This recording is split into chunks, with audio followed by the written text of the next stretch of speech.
Hi everyone, खुलुमबाय नोंथांमोनखौ आंनि दिदुमसा दैमारि YouTube चेनेलाव बयखौबो आंनि साबस्क्राइबारफोर, आंनि आनसाबस्क्राइबारफोर, आंनि नन साबस्क्राइबारफोर गासैखौबो गोसो गोरबोनिफ्राय खुलुमनाय जासिहरनाय थाग्रोबाय।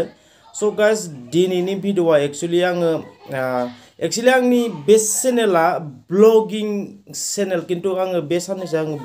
ब्लगिं भिडिअ आं लाबोनो हाथाराखै गाइसफोर। आं गुबुनावबो थांनो हायाखै नालाय एसे माने देहायाबो गाज्रि जानानै दं बिनिखायनो न'आव थानानैनो माने साननैदों मोनसे बा मालाबा सानसेयाव मोनसे बिदि भिडिअ खालामनानै आं होगासिनो नोंथांमोननो आरो नोंथांमोना आंखौ सापर्ट खालामबाय थादों जायफोरा सापर्ट खालामबाय थादों गासैनिसिमबो many many thankful to every one of you. दिनैनि टपिकआ मानि सायाव जागोन भिडिअआ बेखौ नोंथांमोना थाम्बनेलाव आरो मा होननानै बुङो टाइटेलफोराव नायनानै मिथिखाबाय जानो हागौ। So भिडिअखौ जागायजेननायनि सिगांनो आंनि फिसा मोनसे रिक्वेस्टआ बेनो नोंथाङा जुदि आंनि चेनेलाव गोदानब्ला आंनि भिडिअसफोरखौ आंनि कन्टेन्ट्सफोरखौ मोजां मोनोबा अन्नानै साबस्क्राइब खालामनानै होदो आरो बेल आइकनखौबो थुनानै होदो जाहाथे आंनि बिदिनो मोजां मोजां भिडिअफोर फैयोबा नोंथाङा जाहाथे सिगां मोनग्रोनाय बायदि। बेनिफ्राय गाइसफोर थाम्बनेलाव बुंनाय बायदि सोरनोबाफोर साबस्क्राइबार नांगौब्ला रिक्सथ' लानो हाया माने प्रमोशन टाइपनि आङो भिडिअआव बुंना होनो हायो आमुक चेनेल तुमुक चेनेल होननानै आं बुंबाय थागोन नोंथांमोननिखौ मोनसे लासैनो जुदि साबस्क्राइबार नांगौब्ला आरो हेल्प खालामज्लायनोब्ला प्लिज वेलकाम टु माय चेनेल दिदुमसा दैमारि इउटुब चेनेलाव नोंथांमोनखौ बरायबाय कमेन्ट खालाम साबस्क्राइब खालाम आरो आंबो नोंथांमोनखौ 100% माने साबस्क्राइब खालामगोन आरो कमेन्ट खालामगोन। स' बिदिब्ला जों भिडिअखौ जागायजेननोसै नोंथांमोना नैबे मोनसे फिसा क्लिपखौ नोंथांमोना नायनानै लाग्रोदो सिगाङै। गोबां दुखुनांथाव आंनि भिडिअसो आपल'ड होफैदोंमोन ओमफ्राय नायबाय आङो माने साबस्क्राइबारखौ नायबाय आं ब्लं गैयाबा बे 100 जन बा 200 जनानो थांबाय आरो बिदियानो थांबाय ओमफ्राय माबे भिडिअखौ नुनानै जे आनसाबस्क्राइब खालामलांखो ओमफ्राय माबे कन्टेन्ट्सखौ नुनानै साबस्क्राइब खालामनानै लादोंमोन आं बेखौसो सोंनो गोसो जादों।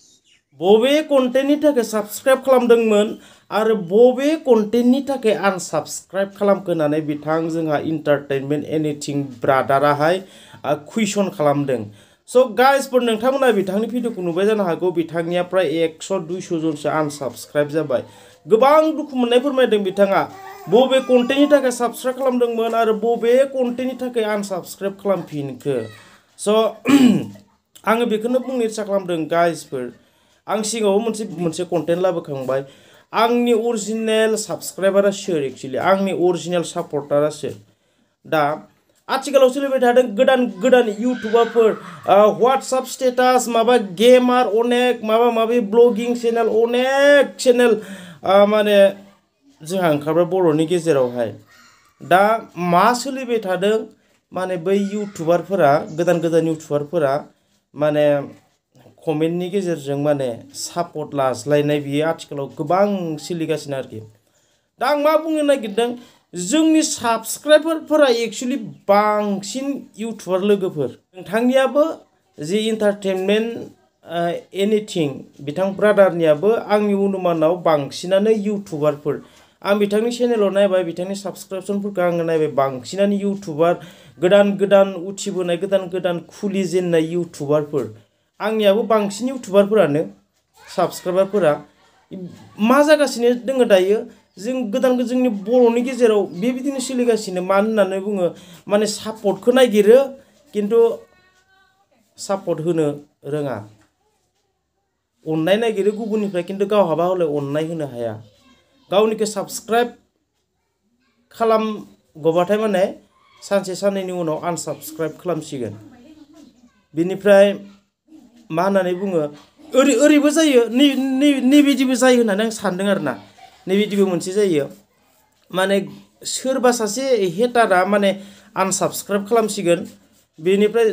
दांसिगोन बियो जानला मोनला जायनिखौनो आनसाबस्क्राइब खालामना होसिगोन बियो बेबिदिबो जायो होननानै आं सानो आरोना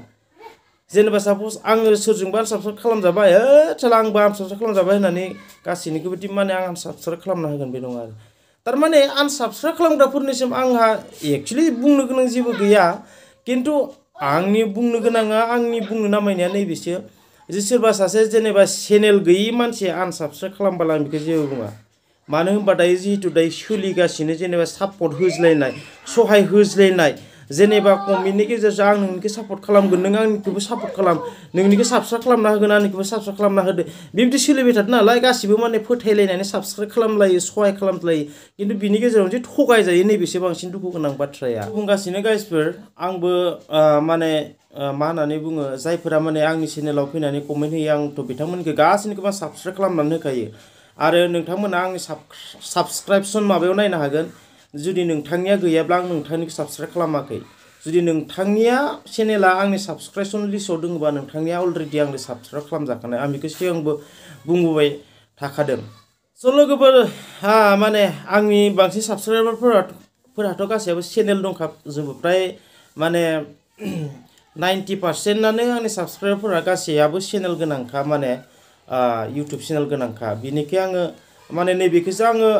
माने साजेसन होनो नागिरो दिनैनि बे भिडिअनि गेजेरजों माने आनसाबस्क्राइबारफोर थाखागोन जोंनि गेजेराव मा होननानै बुङो हेटारफोर थाखागोन आंहाबो जायो सानसेयाव 10 जन कम्पालसरि जायो माने बारायो सानसेयाव बारायो 12 जन 13 जन बिदि बारायो सानसेयाव खिन्थु गासिबो आनसाबस्क्राइब जालांफिनजोबखायो नाय आं नोंथांमोननो नै बिथिं स्क्रिनाव आङो देखायनानै होगोन नाय दिनैबो आनसाबस्क्राइब जादों आंहा आंनि चेनेलाव मानो कारना बेनो जोंनि बर'फोरनि गेजेरावहाय जोङो माने खौसेथि गैज्लाया जोंनि बर'नि गेजेरावहाय जोङो जौगानोब्ला जोङो बेजोंबो जोङो सापर्ट होज्लायनो हाया माने भिडिअखौ मोजां मोनाखै माने मानोथो आनसाबस्क्राइब खालामलायनो नांगौबा बेल आइकनखौ नोङो माबा खालामनानै ला प्राइभेट खालामनानै ला होमबाबो डाइरेक्ट आनसाबस्क्राइब खालामनानै होआ बिथां इन्टारटेनमेन्ट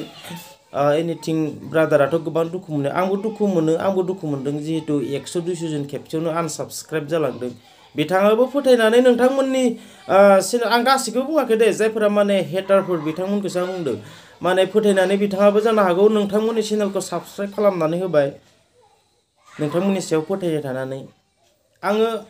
चेनेल गैयै मानसिफोरखौ बुङाखै चेनेल गैयै मानसिफोर जायफोरा चेनेल गैयै मा होननानै बुङो साबस्क्राइबारफोर सापर्टारफोर माने जोंनि कन्टेन्टखौ मोजां मोनबासो सापर्ट खालामगोन आरो मोजां मोनाखै मानोथो सापर्ट खालामनो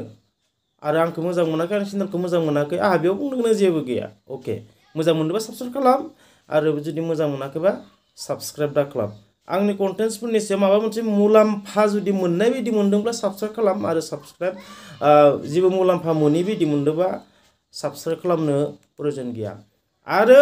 मोनसे साबस्क्राइबार मोननो थाखाय आंनियाव कमेन्ट होनानै दसे समनि थाखाय साबस्क्राइबार खालामनानै दसेनि उनाव आनसाबस्क्राइब दा खालामनानै आं बुंबोबाय थादों नांगौबा नों कमेन्ट हो नोङो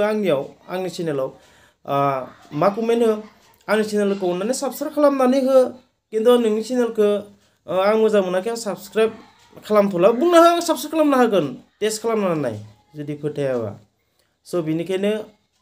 लोगोफोर जोंनि साबस्क्राइबार अरिजिनेल जिथु सापर्टार बेखौ जोङो मोननो थाखाय जोङो नेनांगोन जोङो आं दाखालिबो बुंदों ना सान्द्रिजों जिथु माइखौ जोङो सालिबोला गाहायथिं सान्द्रिनि गाहायथिं जिथु गुग्लाफोर हाद्रिफोर गलाङो बेफोर गासिबो माने जोंनि हेटारफोर आं बुंखादों जाया माने गुबुननिफ्राय सापर्ट नागिरो खिन्थु गुबुनखौ सापर्ट होनो रोङा बिसोरो बै उरायनाय मा होननानै बुङो गुग्ला बायदि बिरबायनाय आरो बेबायदि माने सेल्फिश गोसोनि मानसिया माब्लाबाबो डेभेलप जाखाया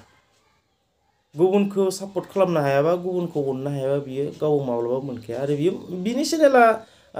जौगानो हागौ साबस्क्राइबार मोननो हागौ बियो एकदम कमेन्ट जर जबस्ति कमेन्ट होथाबनानै बियो साबस्क्राइबार मोननो हागौ खिन्थु लास्टिं होनाय नङा बहुत चेनेलफोर आं साबस्क्राइब खालामनानै होबाय आरो बहुतनियानो माने आंनिफ्राय गोजौआव थांबाय आंनिफ्राय उन खुलिनाय चेनेलफोरानो बिसोरथ' 24 घन्टा अनलाइन थायो 24 घन्टा इउटुबाव थायो माने 24 घन्टा कमेन्ट गेलेग्रा मानसिफोरबो दोङो जायफोरा 1000 साबस्क्राइबारफोर गेइन खालामबाय बावैसो सिगां 24 घन्टा माने बिसोरनो थानो हानाय हायिखौ आं जेबो बुंनो थाङा खिन्थु माने गुबुनखौ जे अननो रोङा बेसो गेदेर खोथाया गुबुननिफ्राय हेल्प लानानै गुबुनखौ जि हेल्प खालामनो रोङा साबस्क्राइबार मोनसे मोनगौबाथाय गाख्लायना गालांफिनो आनसाबस्क्राइब खालामनानै होयो बेसो गिदिर बाथ्राया आरोना बिनिखाय जेनेबा बेबायदि खालामनोब्ला जेनेबा मा खालामनाङा साबस्क्राइब खालामनाङा ना माने गोबां मा होननानै बुङो दुखुआथ' जाखायो आंबो दुखु जायो बयबो दुखु जायो जेरै एन्टारटेनमेन्ट एनिथिं ब्रादारा गोबां दुखु मोननाय फोरमायदों आंबो दुखु मोनदों आरो आंनियाबो बिदिनो आनसाबस्क्राइब जालांबाय थायो दिनैबो जादों दा भिडिअ खालामबाय थादों आङो नायदों आंनि इउटुब स्टुडिअ नायदों दिनैबो जादों आंहा साबासो आनसाबस्क्राइब जादों अरजाया आरो आं मिथिखायो सोर आनसाबस्क्राइब खालामो नामखौ बुंनो प्रयजन गैया आं दै स्क्रिनाव खिन्थिना होबाय प्रयजन गैया आरो बिसोर आंनि अरिजिनेल सापर्टार नंखाया अरिजिनेल सापर्टारखौ मोननो थाखाय आंबो नाजाबाय थादों गाइसफोर आंबो सेस्था खालामबाय थादों आंहा बेनो फोथायनाय दङ सानसे समाव आंबो मोजांनिफ्राय मोजांसिन आं कन्टेन्ट आं क्रिएट खालामनो हागोन आरो आं सापर्टारबो मोनगोन आरो रायजोजों अनसायजागोन बेखौ आंहाबो फोथायनाय दङ नोंथांमोनाबो नेनानै था गाइसफोर सेस्था खालाम खस्थ' खालाम मेहनत खालाम साक्सेस जाय खोथा गैया साक्सेस जागोन स' गाइसफोर आङो दिनैहाय एन्टारटेनमेन्ट एनिथिं ब्रादारनि जानानै आं बे भिडिअखौ खालामगोन होननानै खालामबाय बेनिफ्राय आंनि रिकुवेस्टआ बेनो जुदि भिडिअखौ जुदि नुसनदोंब्ला एन्टारटेनमेन्ट एनिथिं ब्रादारनि जिहेतु आनसाबस्क्राइबारफोर अन्नानै बेबायदि दा खालाम आरो सापर्ट खालाम बिथांखौ आरो हागौमानि जों बर'जों बर' सापर्ट खालामज्लाय बर'जों बर' माने जौगाज्लायनि इच्ছা खालाम खोथा गले गले बुंनाय थाबाय लोगोफोर गोदान जुदि नोंथाङा आंनि भिडिअखौ नायबाय थादोंब्ला भिडिअखौ फुल जोबजासिम नायनानै माने मोजां मोनदोंबा साबस्क्राइब खालाम हा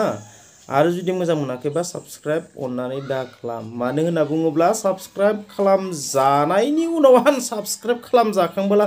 बिनि बोरनाय दुखुआनो बेलेग जायो एन्टारटेनमेन्ट एनिथिं ब्रादारा माबायदि दुखु मोननाय फोरमायदों नुवाखै नोंसोरो बेबायदि जायो आरोखि भिडिअखौनो खालामनो गोसोआनो जाया माने कन्टेन्टखौनो लाबोनो इच्छायानो जाया जुदि बेबायदि जायोब्लाना दा जिहेतु जोंफोर गासैबो जेनेबा गोदान नालाय इउटुबार जोङो माने एकदम हाबदाब जोङो माब्ला जोंहा 1000 साबस्क्राइबारफोर जोङो गेइन खालामनो हागोन 4000 आवार्स माब्ला जोङो गेइन खालामनो हागोन कमप्लिट खालामनो बेखौल' जोंहा साननाय फैयो नालाय बेनिखायनो अनेक जिखुनु रोखोमै जिखुनु बेबस्थायैब्लाबो जों बेखौ कमप्लिट खालामनो सेस्था खालामो आरोना खिन्थु हेल्प खालामज्लायनांगोन जेनेबा इउटुबारजों इउटुबार हेल्प खालामनो फार्स्ट टाइमाव बिदिनो हेल्प खालामज्लायनायनि गेजेरजोंसो माने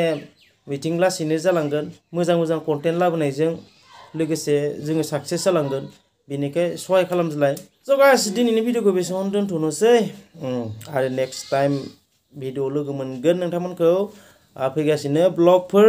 आरो गासैनिसिमबो गाहाम हामग्लायनाय बावहरनानै दिनैनि भिडिअखौ बेसेबां दोनथ'बाय बाय बाय